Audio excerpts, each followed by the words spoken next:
Not a day goes by without some dire weather warning. Welcome to our webinar today. The energy transition is global, reflecting a newfound respect for the environment. Climate change and global warming are the culprit. Fossil fuel emissions are cited as the sources of what was once an inconvenient truth and is now viewed as an existential crisis. Whether the forecasts or the scientific evidence are to be believed, the market does, regardless. Corporations, including those in the oil and gas industry, as well as investors and national governments worldwide, are reacting to reduce emissions and make preparations to mitigate anticipated damage and disasters associated with global warming, or call it climate change. One major adaptation is the adoption of energy alternatives to fossil fuels. I've invited Leigh Bond to share his views. Leigh has been riding the climate change tsunami long before he grabbed the headlines. Leigh, welcome. Let's start Thank with you. who you are and your passions. Then please introduce your team, others helping you help others serving the alternative energy market. Leigh, over to you. Okay, so in terms of introducing myself, I started a renewable energy contracting company back in 2005. I owned that company for 10 years. And while I had that company, we did about 110 renewable projects, including mostly geothermal, but also solar PV, wind, cogen, gray water recycling, and so on. When I got to the age of 65, I sold that company, but I had built up such a large following in my database that I kept getting phone calls every day. So I decided to form a one-man consulting company called Boundless Renewables Consulting. And that's what I've been doing for the last 7 or 8 years now. And I try and help people convert their homes or their businesses, mostly businesses that I focus on, to be what I call net zero energy buildings. So in the process, of course, to getting to net zero energy, we also get to steep reductions in greenhouse gases. Most businesses care about money. They aren't really focused on greenhouse gases per se, but if you can get them to focus on upgrading their buildings and focus on saving money, then a byproduct of that is saving greenhouse gases. So that's kind of where I'm at. In terms of my panel here, Ron and I met probably 15 or at least 15 years ago. He'd done a lot of work out in BC with geothermal and other things in land development.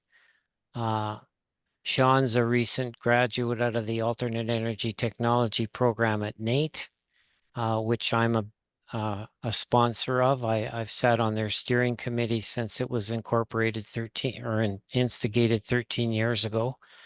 And Thomas Barr is a colleague of mine in the industry. We used to be competitors. Now we work together.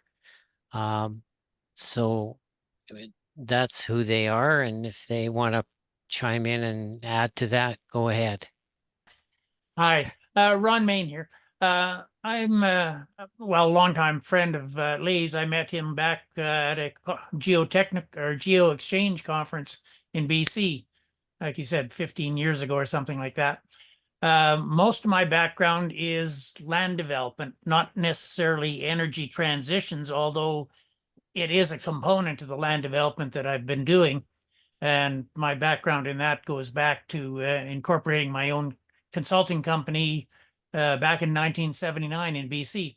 And I've worked throughout BC, throughout Alberta, and a number of different places in California, and tried to be as environmentally conscious and energy, I guess, neutral as possible in those developments. Not always possible because the owner basically writes the tickets or the checks and makes those decisions. But it has been more and more a consideration by the developers. And recently I've been doing some disaster recovery for the Alberta government, inspecting disaster damage. And that's brought back to me, just the importance of alternate energy and environmental issues. And more recently, I've been working with Leigh and a number of other people to maybe try to put together a group of designers and contractors that are into deep energy retrofits to try and grow the industry a little bit. Right now, there's a lot of demand, but there aren't a lot of really well qualified or experienced people in the design and construction end of it that know those specific issues. And so we're trying to expand that and grow the industry and really improve the quality of these retrofits. Pass that on to the next guy. Thanks. All right. Thank you for that. Thomas here. Just like Leigh said, Leigh and I were competitors for a number of years, and I looked at it as a bit of cooperation as well. In that sense, we always pushed each other in various different aspects within the renewable energy market. And I ran a mechanical electrical design build firm for over 12 years. I took a bit of a break after realizing that I needed to kind of do a life adjustment with young children at home, and working 80 hours a week wasn't always the right approach to that. So I did a 2-year sabbatical teaching in the alternative energy program at NAIT, specifically related to energy modeling, energy optimization, and geo-exchange systems. While I was doing that, I also I got bored just because teaching was only 20 hours a week, and I went from 100 hours or 80 hours a week to 20 hours a week. I started consulting on the side. I started to start evaluating how the impact of efficiency, economics, and environmental outcomes were all placated together. And similar to what Leigh has identified, that most people look at it from the economic driver, and so I started to look at how to understand it from the efficiency, which drives aggregated economics, which then can have increased, improved outcome on the environment. And so now I find myself working as a developer, or developer's agent, where I help set the framework from the onset, from concept all the way to design to construction. And here I have the opportunity to look and help clients understand, how to make data-driven decisions by improving or increasing capital costs in certain areas, which reduce capital costs and operational expenditures in other elements, which ultimately drives better economics for their project or their asset long term. And so I'm excited here to learn a little bit more about what everyone else is on about, but I'm also excited for the future of, how do we help make those data-driven decisions, and how do we make those in economic efficiency and environmental outcomes, work together as we kind of develop these solutions for the growing climate problems. Yeah, I'll also add in here. My name is Sean Jacobson. I'm also one of the invited guests. My background is, as Leigh alluded to, is a background of from the alternative energy program, but as well, I've worked in numerous other fields, including energy modeling, energy or mechanical design. I've done work on apartment buildings, MURBs, warehouses, and so forth. So I do have a more of a technical background. And when it comes to the numbers that support any kind of renewable energy project, I'm usually the one who's consulted with that. So I'm happy to chime in with anything that comes up on that. Okay, thanks, guys. So, is climate change real? 5 years ago, probably half of the people I talked to weren't too sure. I think with more recent developments, it's really starting to come home, and it's probably going to get worse and worse. The hurricanes that we see in Florida with over 200 people dying in the last month or so. And again, similar typhoons in Vietnam and Thailand, Typhoon Yagi, where you have over 400 people dying because of weather-related issues. I think the percentage of people now that think climate change is an emergency has jumped from the 64% in 2021 to well over 80% today. But what, you know, there's still people out there that think it's normal, that it's just a normal cycle. And that's simply not true. If you look at what's happened over the last 1.2 million years, about every 120,000 years, the Earth goes through a cycle of going from a ice age to a hot age. In the early 1800s, we were on the way down into an ice age. But in 1850, when the Industrial Revolution came along, all of a sudden everything reversed. And if we track that back, that happens to coincide with the use of oil and gas. And oil and gas is the culprit. And there's a fellow named Gwynne Dyer that wrote a book recently called Intervention Earth. And in there, he makes all kinds of comments, but he makes a comment about what's the difference between 1.8 and 2.2 degrees Celsius, which doesn't sound like much.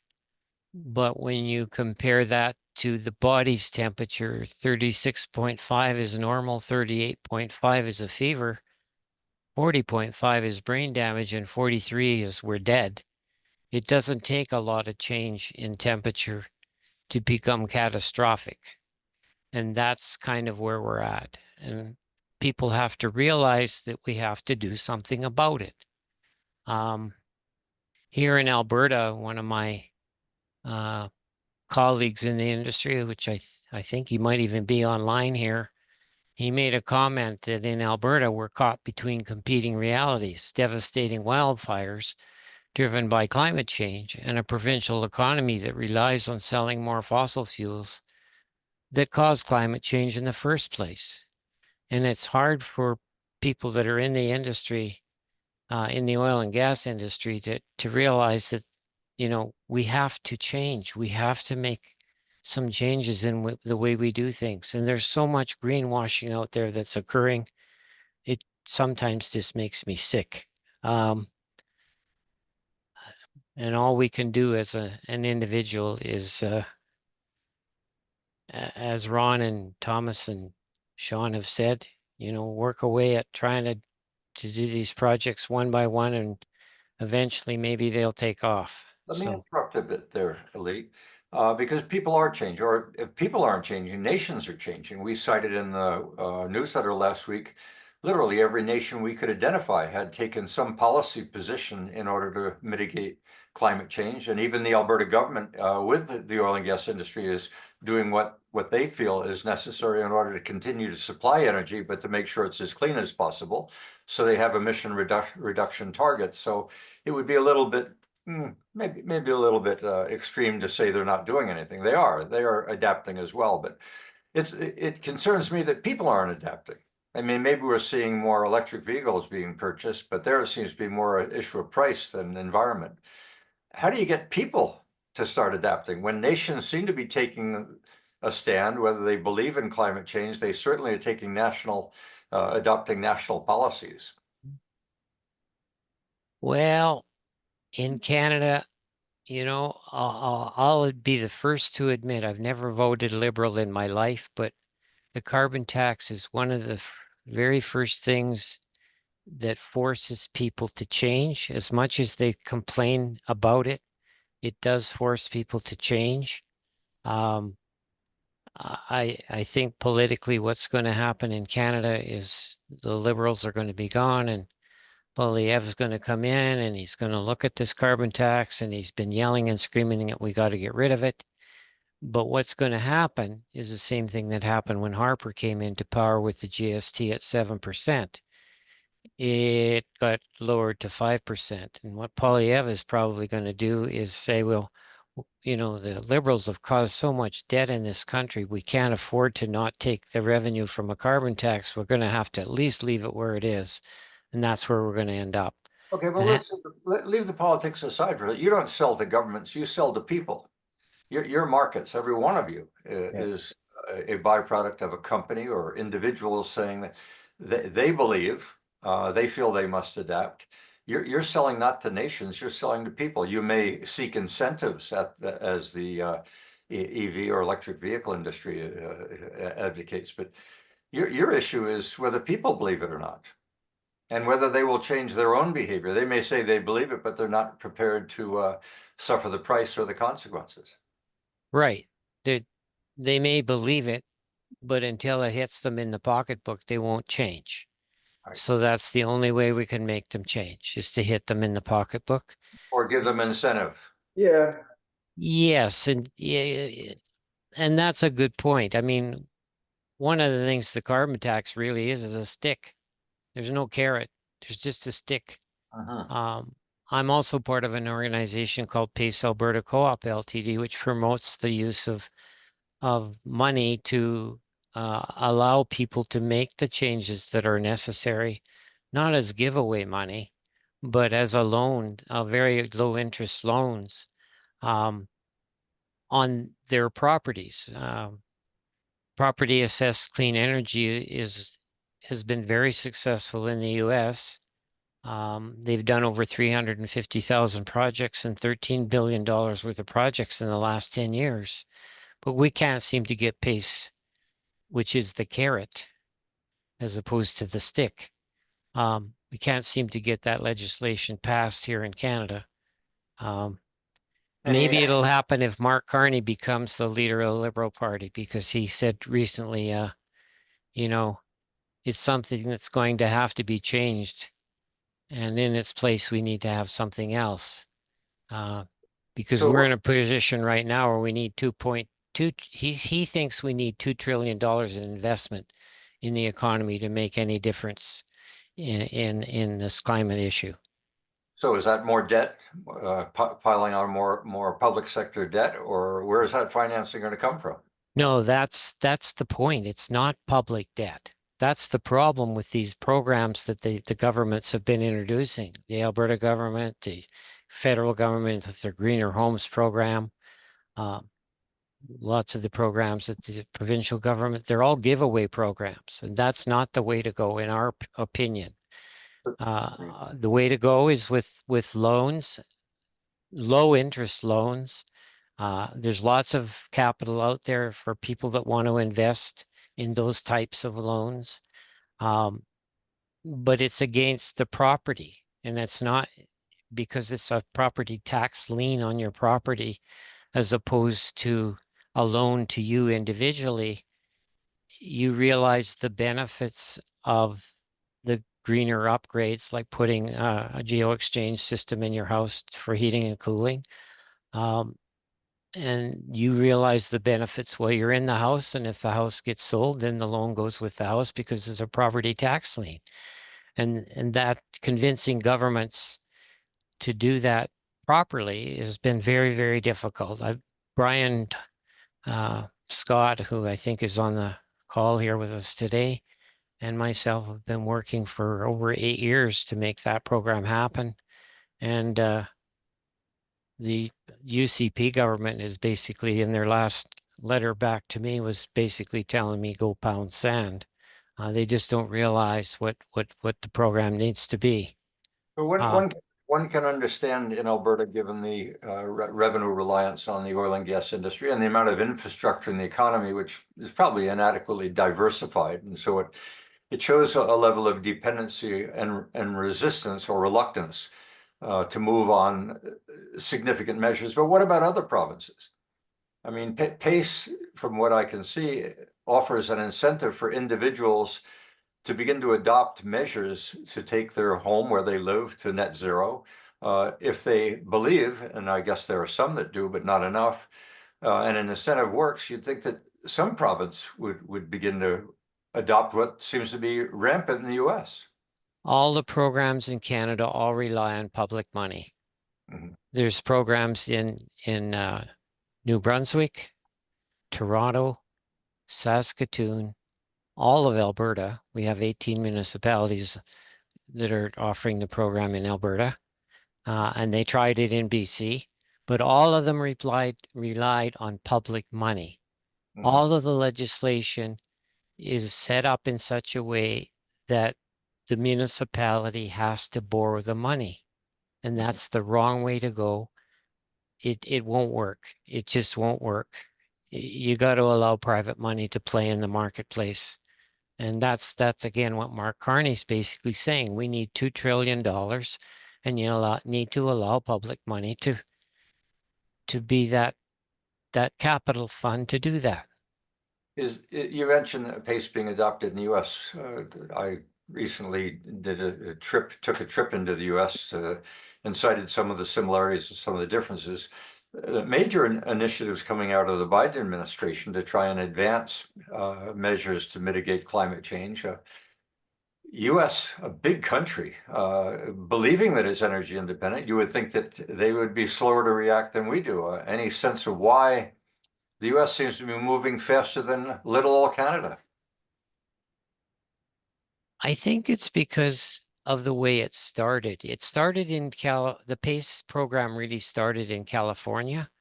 And when it was started, it was just it was instigated by one municipality who went out and said, let's allow private money to play. And the legislation got drafted in such a way that they got close to, I can't remember what it was. It was like $500 million in a very, very short period of time. But in Canada, we seem to think because the municipalities have to be in the game, that they have to go out and borrow the money. And municipalities aren't in a position to underwrite loans. They don't know how to evaluate risk, not like a banker does. So the program, they hit a wall. They hit a wall with the amount of money that's available, and they hit a wall with all the red tape that these poor municipal administrators have to try and use to protect themselves. That basically is what they're trying to do. So anyway, that's the PACE Okay, so issue. spend a moment looking at the application of incentives, the negatives associated with federal reliance on just building debt in order to adjust something that leadership feels should be done even before the public may be opting. Let's dive into what just happened in Florida or in the southeast US because it stretched up into North Carolina. You've seen deaths. This is a weather. I can recall when I was growing up on the East Coast, hurricanes were a normal phenomenon. There were disasters. Now with coastal living so popular, with millions, what is it, 25% or nearing 50% of the US population lives on the coast. It's not surprising that you're going to have deaths and destruction of this magnitude, but these are big storms.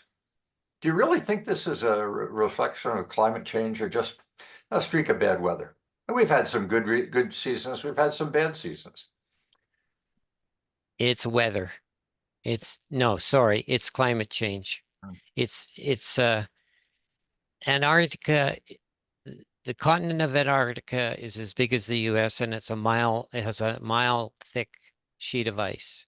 And the amount of ice that's melting out of that, the ice caps there are melting at an alarming rate, and that raises the ocean levels. And again, there's non-believers until their homes get washed away. Mar-a-Lago, once it's underwater, then maybe Trump will change his mind. Sorry, I had to bring politics back into it again. But it's climate change, and it's not just the US. If you may look at what's happened with hurricane or Typhoon Yagi over in Vietnam and Thailand, the Philippines there that went through there a month ago, it killed 400 people. And it's again because of climate change. It's not just a weather phenomena. It's a slow moving change that people just can't get their head around. We've had these discussions at some length, and there are those that will present contrary evidence. They'll look at cores and they'll interpret them differently. They'll cite the hurricane in Galveston, Texas that killed 12,000 and say we've had events of a catastrophic nature for a century. Now they do say that that the rain that hit St. Petersburg and Tampa was 1 in 1,000 years. But putting the science aside, it's clear the market is responding. My personal discussions with representatives from Berkshire Hathaway were arguing, we don't need to know the science. What we need to do is watch the markets, and the markets are adapting. Billions are being spent at a national and in private sector. Insurance systems for coastal living are really facing a mitigated disaster already. Year after year after year, destruction on the coast is questioning whether coastal living is even of the future. When you look at Florida and how much of Florida is at sea level, and how much of Florida has gone underwater and been above water, it's cyclical and has been since Ponce de Leon discovered it. Florida somehow it became a magic place for retirees to retire to, and they now seem to be recognizing it. Florida has never been a particularly dry place, not like Alberta anyway. But the market's there.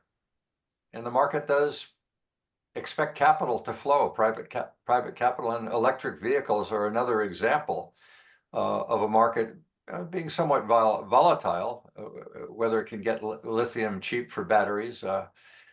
There's major market forces and major amounts of capital. I like what you've had to say, though, about Carney, of whether Carney, as Prime Minister in Canada, would take it more seriously and begin to look at private incentives. So Brian, let's hear a little bit about your views, complementing or expanding upon what Leigh's had to say. Yeah, it's interesting. It's like everything I've heard resonates here. However, I think that the thing, and I'm not sure if Leigh and I have just drank the Kool-Aid, or whether we just happen to see bigger picture here in a way that doesn't seem to be resonating for enough other people. As Leigh said, this whole PACE program is doing great in the US in certain jurisdictions, not everywhere, but in some jurisdictions, they're doing amazing. New York City, for example, when they introduced they raised the bar on performance in their existing buildings, but they also knew right away that they couldn't raise the bar and not get a ton of political pushback unless they simultaneously made it easy and profitable for businesses to actually meet the targets. So what they did was they introduced good PACE legislation. And in 2021, and now this is just to highlight this, okay? Businesses are business. We all know that. They're not gonna, with very few exceptions, businesses only undertake activities that are gonna be profitable. And the bottom line is, when you look at an example like in 2021 with Petros PACE, they're a PACE originator in the US. Those are the guys who put out the big loans. They did a commercial loan to 111 Wall Street for $89 million. One PACE loan. And that's only because the people who owned 89 Wall Street said, oh my God, if we can access $89 million with these conditions in terms of the PACE loan, we will be able to be in the black and not only meet the targets that New York had set, but position themselves as a LEED silver qualifying building. So, but here's the bottom line.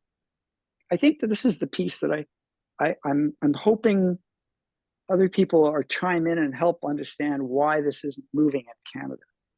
Because what PACE does is it mobilizes not just money, and by the way, unlimited. I mean, Leigh and I have had some disagreements about using unlimited, but I feel like it's important to point out that because of the way the PACE financing deals are structured by the originators in the US, they have a double dip, if you will, in a way.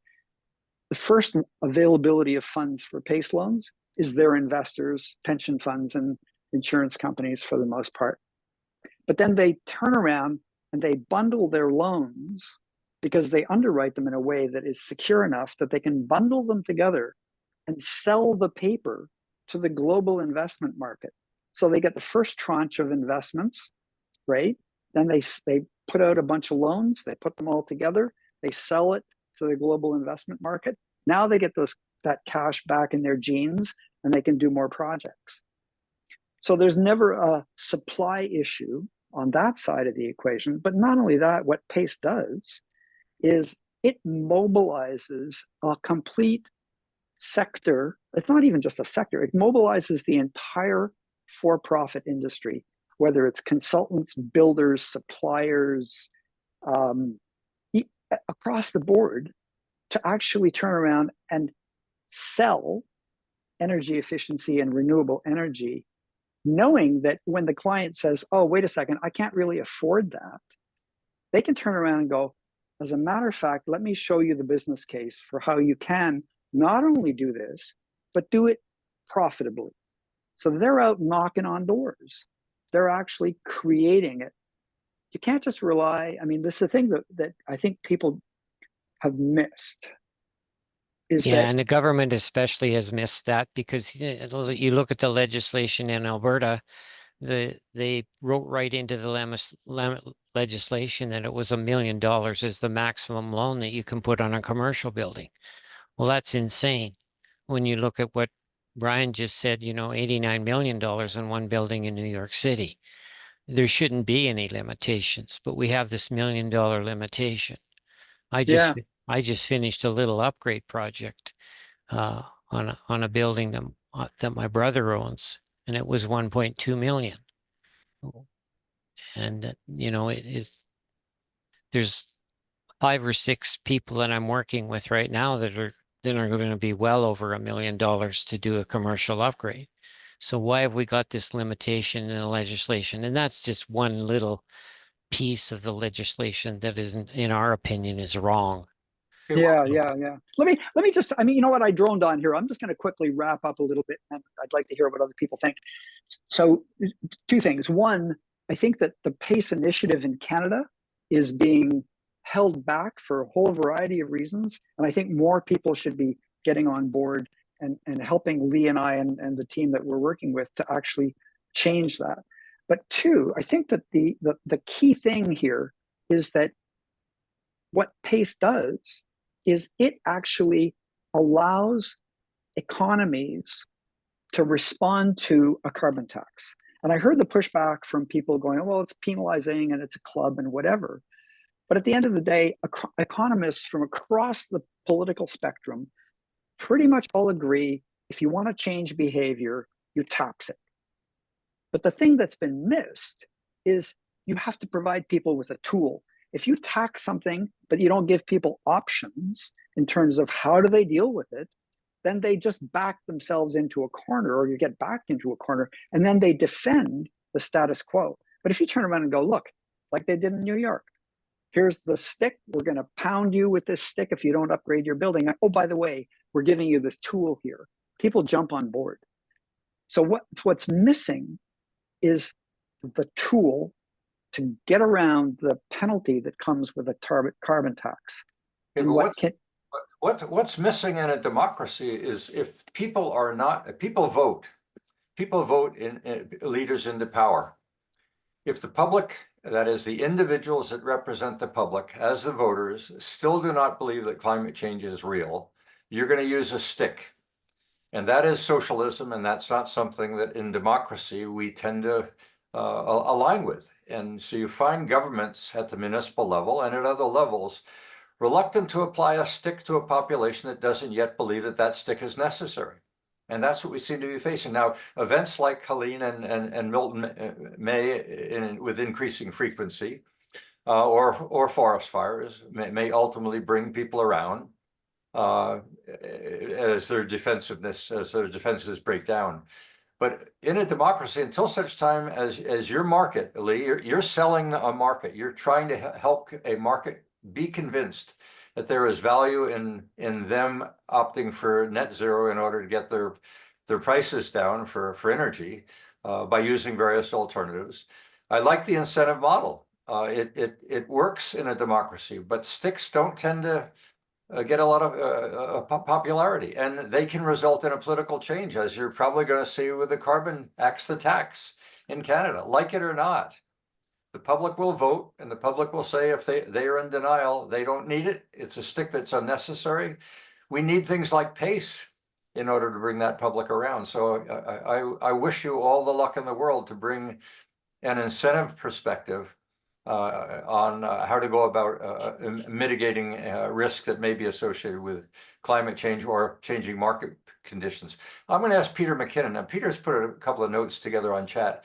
Peter, you want to elaborate on anything we've chatted here about, or Yogi? I know, Yogi, you've made the observation that, you know, Canada can do all it can. It's very virtuous. Canada always wants to be a leader in virtue, but our impact on the climate is minuscule, and any changes that we might make will have a minuscule difference. It's the United States and China that need to proceed. Go ahead, Yogi. You want to elaborate on that? So, of course, you're right. Canada's contribution is minuscule. None of that says, however, that we shouldn't do the part that's reasonably achievable. And you know, there are many things that we can do in Canada without materially undermining our own welfare. I mean, the most obvious is that most Albertans can reduce their consumption of gasoline very much. The overpowered cars that we insist on using to commute is ridiculous. So that's something that can have a material impact, because there's quite a few Albertans and we commute a lot. We can also just plain reduce our consumption of gasoline. And this whole work from home trend certainly contributes to that. You know, there are a lot of people who beat up the oil and gas industry for contributing to greenhouse gases. On the other hand, the industry has materially reduced their environmental footprint over the last couple of decades. I'm not trying to whitewash them, because there are significant opportunities for the industry to continue in that good work, and they have signed up to do that good work. So Yogi, in that regard, the suppliers are listening, but people are still consuming and buying large cars and consuming vast amounts of energy. Even though they may be talking, the public has not yet adopted and changed its own behavior. Peter, you want to take up from there? Well, thank you for the opportunity, Perry. I've been listening, of course, throughout this conversation. I'm a paleoclimatologist, for those who don't know me. So I'm looking at this from a long point of view. And indeed, I've been involved with folks who, and myself included, have been recognizing that CO2 was a contributing factor, and would be, and could be, and then would be, when we were measuring in ice cores back in the 1970s. And that was in the recent ice cores, because we've also got records that go back hundreds of thousands of years. And so we've seen the way the gas varies. In fact, there's technology that was pioneered by colleagues I worked with from Switzerland, that we can put a needle in a bubble and take the gas out and put in a mass spectrometer, measure the composition of the atmosphere at the time that bubble was formed. That's quite powerful stuff. So we can measure the bubbles in the ice all the way back in time, as long as we can create a time scale.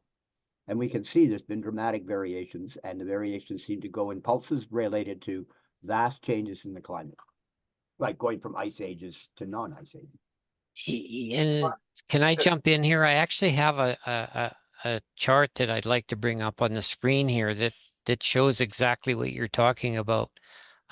It's the Earth's climate cycles. Basically, what it is every 120,000 years or so, the Earth goes through a cycle.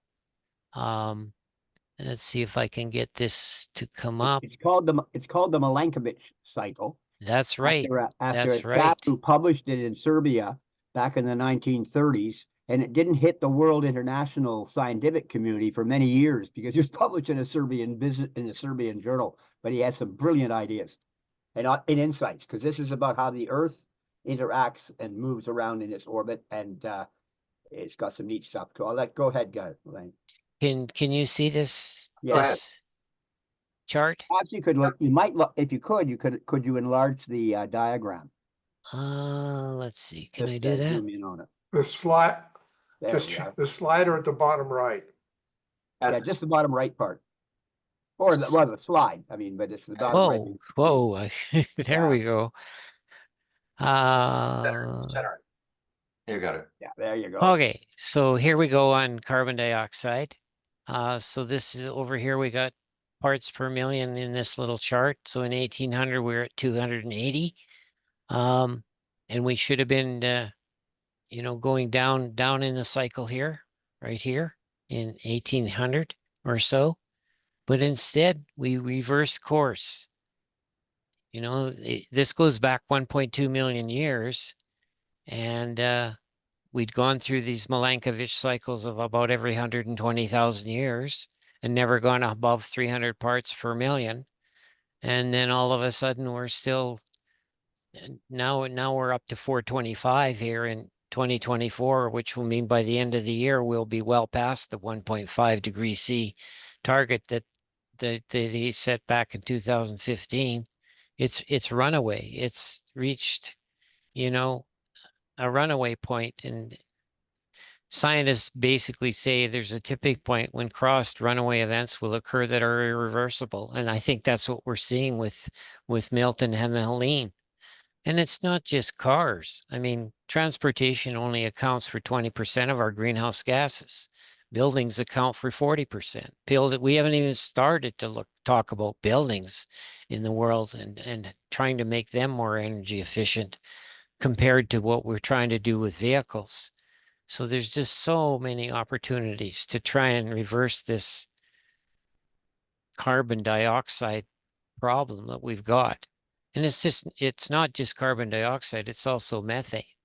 And that's a big problem here in Alberta. Okay, so let's talk about methane, because the top 3 producers of methane are Russia, Iran, and the United States. And Alberta, in many ways, is seen as the world leader in how to reduce methane venting from oil and gas production. The World Bank keeps showing off Alberta as an example of how you do that. Now, I'm not trying to put the industry on a pedestal, because there are still a number of opportunities to improve Alberta's or Canada's performance in reducing methane venting.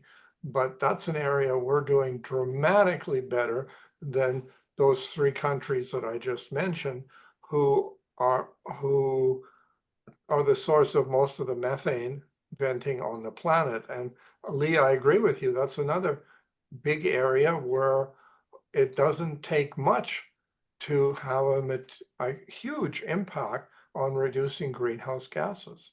So gentlemen, we have, Leigh, can you take that graph down?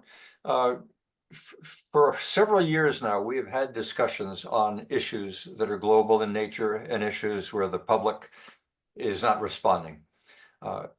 One of the metaphors that I often cite is the most powerful organ of the body is not the brain at all, it's the pocketbook.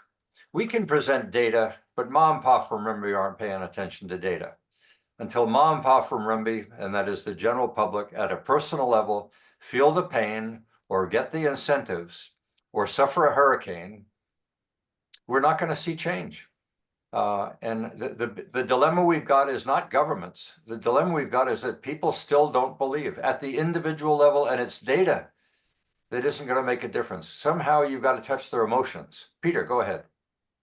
I just wanted to say a couple of things. First, we were just talking about methane, and I agree with you, Yogi, about your assessment of the countries in terms of what they're doing in terms of harvesting methane. But I would argue in the next coming decades that no particular order here, but Russia, Canada, and the US, perhaps only in geographical size, they will actually be major natural producers of leached methane because of the permafrost and the intermittent permafrost losing its ability to lock the methane in. So we don't actually know how much methane is in that particular type of environment, but we know that it's large, and there's already been some significant events in parts of Siberia with slumping in the ground, and even some of the large slumps developing into fire and burning actually been burning now several years, and it's burning methane. And in fact, up in northern Canada, there's a group of mountains that when were first discovered in the late 1700s were named the Smoky Mountains, and they still are. They're still burning, and they've been burning for centuries. And this is burning permafrost. It's burning the peat that is the source of the methane. One of the challenges that we have not addressed today with the time that we have left is the demand for energy. There is no indications that the world's demand for energy is going to decline with population growth, with what we'll talk about when we get to AI in a forthcoming webinar about the power requirements for AI. There's every indication that demand for energy is going to continue to rise. So, Perry, thank you for throwing in a commercial for my presentation in 2 weeks. The per capita energy growth or energy demand for the planet is going up exponentially in the next few decades. And circling back to Peter's comment about the methane that's trapped in the permafrost, that isn't even what I was talking about. I was talking about the methane we understand coming from the oil and gas industry. Peter's quite right. We've got this other giant unknown that's coming at us as the global mean temperature increases by not too many degrees. Well, just think about the methane being released by cows and politicians. I mean, my goodness, we've got an enormous increase coming as election. Politicians may be releasing something different. Yeah, sulfide. I thought I'd add it. Blame it on the glass of wine. No, it's hydrogen sulfide. Well, Leigh, you and I have talked about hydrogen as a alternative. We've got solar, we've got wind, we've got nuclear, we've got fission, we've got fusion. I tend to personally believe that we're going to see some breakthroughs in fusion energy, which may be a helper.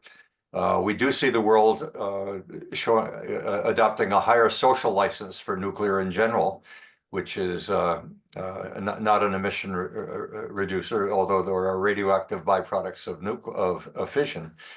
There may be on the horizon some technologies which can help reduce the emissions as a byproduct of using fossil fuels for gas, but solar is not going to be adequate. Wind's not going to be adequate.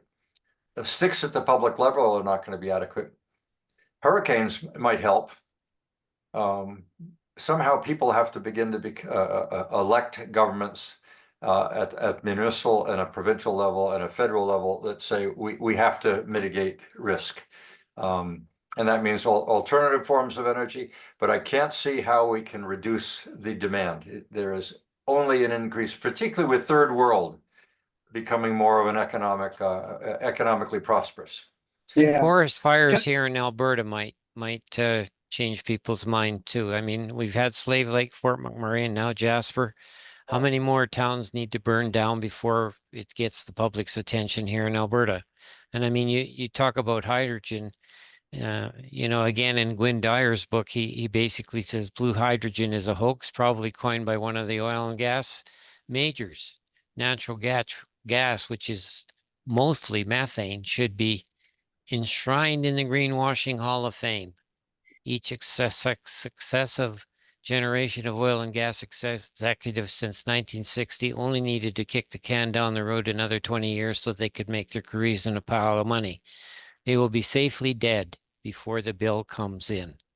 So, I mean, hydrogen is, if it was done right, it would be okay, but it's being done wrong, in my opinion. I mean, when you burn hydrogen, it produces 180 times, it's 180 times worse than CO2 in terms of its CO2 or a greenhouse gas effect on our climate change. Because So, it thank produces you, Leigh. is it the nitrous oxide that's the byproduct? What is your concern? What's the byproduct of burning hydrogen that's of concern? Well, the atmosphere that we breathe, you and I breathe, that all of us breathe, that air is can't remember exactly, but I think it's 68% nitrogen and 20% oxygen. So when you burn hydrogen, you're right, we get nitrous oxide. Nitrous oxide is a terrible thing. It's worse than CO2. So burning it is not the way to go. And yet we have people like ATCO here in the province that are building a subdivision north of Sherwood Park that's going to burn hydrogen instead of burning natural gas. That's But if you just burn it, plain idiotic. That's burn it plain through, stupid.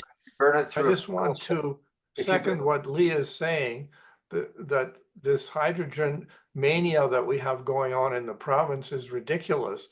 The fundamental structure of the universe that requires us to burn lots of natural gas to make hydrogen makes hydrogen a ridiculously expensive and, as Leigh said, polluting fuel. Like burning natural gas for electricity in Alberta, right? As we get near wrap up, I'm going to give anybody that may yet have something to contribute an opportunity to be heard. I'm going to just go around the room. Jeff, do you want to? You've got your hand up. Jeff, go ahead. Yeah, I just wanted to talk about the hydrogen. So obviously it depends on the source. So if you're doing the carbon capture, I agree that's it might not be the best solution, but if you have a whole bunch of wind power and solar power that's not being used, or some other green source of hydrogen, and you're green source of electricity, and you're turning that into hydrogen, then that is a viable way of storing it. Hydrogen's not the best, but you might want to convert it to ammonia or something like that. And you can always burn it using a fuel cell, and the nitrous oxides and stuff like that aren't going to be so bad. So You don't actually burn it when you use a issues. fuel cell. No, That's the way to go, is with a fuel cell instead of burning it. it's not Basically, a efficient. fuel cell Yeah. is non-polluting. All it generates is water, which is great. But here in Well, Alberta, we're going to burn it. yeah, That's if that's the case and they're not employing a fuel cell, someone's got to stand up and get that stopped immediately. But we've got a couple of hands up. I'm going to call on Thomas. Then I'm going to give Brian with Pace Alberta the last word. Go ahead, Thomas. Thank you. I think overall, to you guys' comments, how do you make change? I think we have to change the narrative of the fear factor. I think if you break it down into just basic understandings of how we live as a society, that we can just do it differently and do it better. And depending on whether you're talking to a liberal or whether you're talking to a conservative, you can articulate the same, benefits, but in a different manner, and they'll each perceive it differently. And so I think that the rhetoric that we have going on in society between this fear of the left or the right, whether it's environment or tax, is probably not the right approach. And so, we've been working on a number of different things called the gamification of sustainable behavior. How do you incentivize as well as, give them a stick? And so there are different strategies that are being developed by industry that will make those changes. And further to the point about, tax and trends and making change, everyone is expecting, it requires this instant gratification of, okay, well, I've taxed everyone. I'm now going to expect that change to happen immediately. It takes time. It takes time for technologies to be developed. It takes time for manufacturing to be, put into place, and it requires time to put those distribution systems in place to allow for those, new technologies to be implemented. The last thing I'll touch base on is, renewable energy is great. We have a massive problem in Alberta with, the fact that we have 20 gigawatts of capacity on the market, 13 gigawatts, which is natural gas, and 7 of which is renewables from solar or wind. The problem that we have in most regions is that we have non-dispatchable energy renewable sources.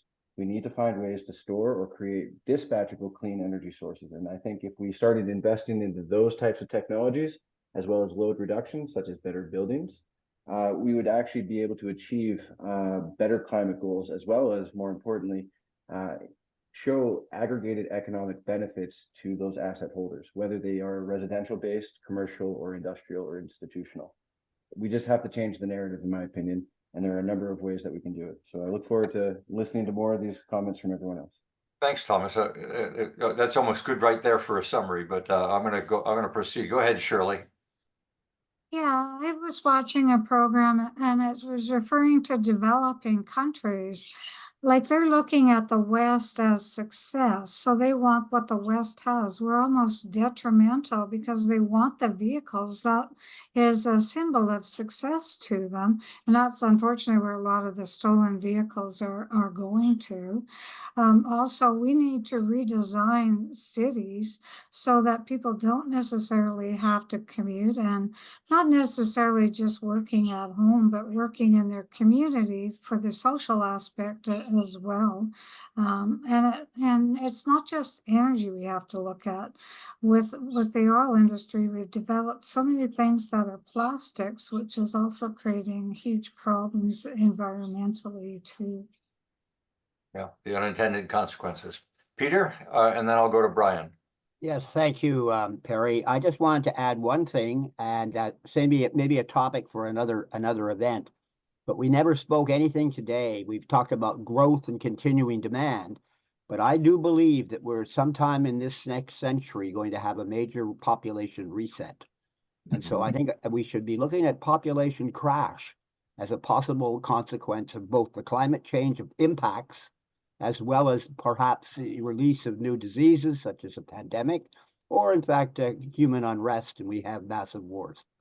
Well, the socio-demographics of energy are quite interesting. Declining birth rates, major migrations underway today, and climate change may amplify that. Some of the socio-demographics associated with aging will have a significant bearing on energy consumption as well. But I'm going to leave it at that. That would make the socio-demographics of energy would be a very interesting future topic. Peter will confer on that. Brian, I'm going to give you a unique opportunity to share with us your perspectives as we wrap up today. Well, thank you. And I turned my video on so you can actually see my face here. I actually working with a cell service because my Wi-Fi went down on a remote island. I'm going to wrap it up in a way that isn't technical, isn't engineering, isn't product, isn't service, isn't innovation. It's people. And you touched on it earlier a number of times, Perry. We need to get people to change their minds. And it's not those people who are already converted. That tail has already come on board. But it's all the other people. And I think we have to get around and understand rather as well the Trump factor. I've been listening, I've been following the whole issue down in the US, and the number of people who still say, oh, I disagree with this, what Donald Trump says, and I disagree with that, and I disagree with this behavior, I'm still going to vote for him. There's a sort of illogic that occurs in the human mind where it's almost like we make a decision first, and there's some data on that says, first we make the decision, then we assemble the logic that we can use to defend our position. So what we need to do is figure out a way of flipping the decision. And I think it's going to be one-on-one. It's somebody showing up at your door and talking to you directly. But, and this is the key, back to pace. In order to do that, we have to make it easy for people and we have to make it profitable for businesses. And pace does both. And the last point I want to say is, if you live in a home or you operate a business that is inefficient and you know the building could be better, but you can't afford economically, profitably, whatever, to do it, you are living a dynamic, day-to-day contradiction in values. And because of that, I think there's a lot of people who figure out, oh, this is not conscious. They just go, oh, climate change can't be real, or I'm going to deny it, or I'm not going to take action.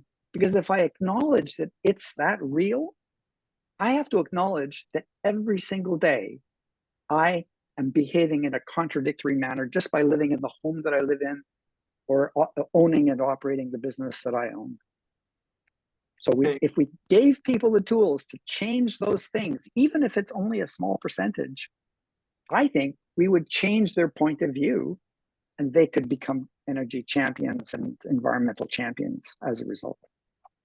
Brian, that was excellent. I'm going to add 2 cents here. There is grounds for optimism. There is a value change underway.